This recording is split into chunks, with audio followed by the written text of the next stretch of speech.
தொழில் சம்பந்தமா ஒரு சந்தேகம் இருக்கு. நீங்க ரம்ஜான் நோம்பும் போது 30 நாள் விரதம் இருக்கீங்க.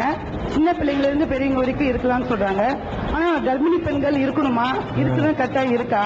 ஏன்னா எனக்கு தெரிஞ்ச சகோதரி 8 மாதம் கர்ப்பிணியா இருக்கும்போது நோன்பு இருந்தா எங்க வீட்டுக்கு வந்திருக்கும் போது நான் சொன்னேன் இருக்கக்கூடாது. ஏன்னா எங்க மதத்துல அந்த மாதிரி இருந்தா தெய்வத்துக்கு சமானம் சொல்லுவாங்க. நீ இருந்தா உன்னுடைய குழந்தைக்கு ஆபத்துன்னு சொன்னேன். இல்லக்கா எங்க மாமியார் இருக்க சொன்னாங்க, நான் இருக்கிறேன்னு சொன்னா பிறக்க வேண்டிய நேரத்தை முந்தி பிறந்துச்சு குழந்தை. அதனால அது இருக்கலாமா இல்ல எப்படின்னு சந்தேகிச்சு. அழகான கேள்வி கேட்டிருக்கிறாங்க. அதாவது ரம்ஜான் மாசத்துல நோன்பு இருக்காங்க இல்லையா, எதுவும் சாப்பிடாமல் குடிக்காமல் இருக்கணும் பகல் நேரங்கள்ல ஒரு மாதம். இந்த நோன்பு கர்ப்பிணி பெண்கள் இருக்கலாமா என்பது அவங்களுடைய கேள்வி. யாரோ ஒருத்தர் இருந்திருக்கிறாங்க, இவங்க கூட வேணான்னு சொல்லும் பொழுது கூட மீறி இணைஞ்சிருக்கிறாங்க, எங்க மாமியார் இருக்க சொல்றாங்கன்னு இருந்தாங்களாம். இஸ்லாம் என்ன சொல்லுன்னு கேட்கிறாங்க. அதாவது இஸ்லாத்தை பொறுத்த வரைக்கும் நோன்பு என்பதே கட்டாய கடமை, ஆண் பெண் எல்லாருக்கும் கடமை. அதுல விதிவிலக்காக சில பேர் சொல்லப்பட்டிருக்கிறாங்க.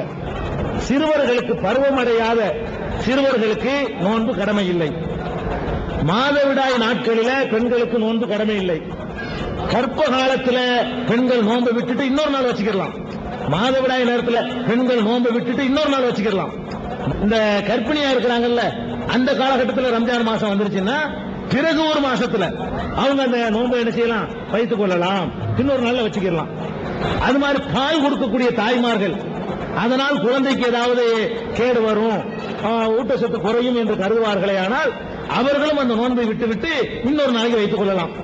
வெளியூர் பிரயாணத்தை மேற்கொள்ளக்கூடியவர் பிரயாண கஷ்டத்தினால் அவருக்கு அந்த பிரயாணத்தில் அதிகமா தாகம் எடுக்கும், பிரயாணத்தில் அதிகமா பசிக்கும். அந்த மாதிரி பிரயாண களைப்பினால் அவர் நோன்பை தொடர முடியாத நிலைமை ஏற்படுமானால் அவரும் நோன்பை இன்னொரு நாளைக்கு வச்சுக்கலாம்.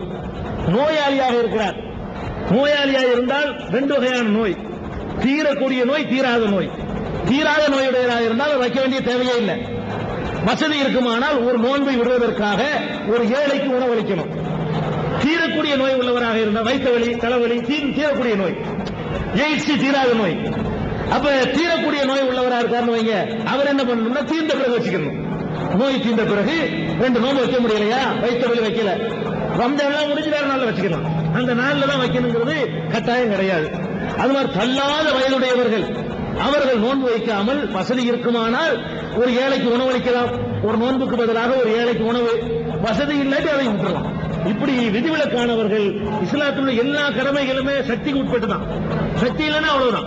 அப்படி சொல்லக்கூடிய ஒரு மார்க்கம் தான் இஸ்லாங்கிறது. கர்ப்பிணி பெண்ணு நோன்பு வைக்கிறது அவங்களுக்கு மார்க்கத்தில் சலுகை இருக்குது, வைக்காம இருக்கலாம், ஆனா பிறகு வைக்கணும்.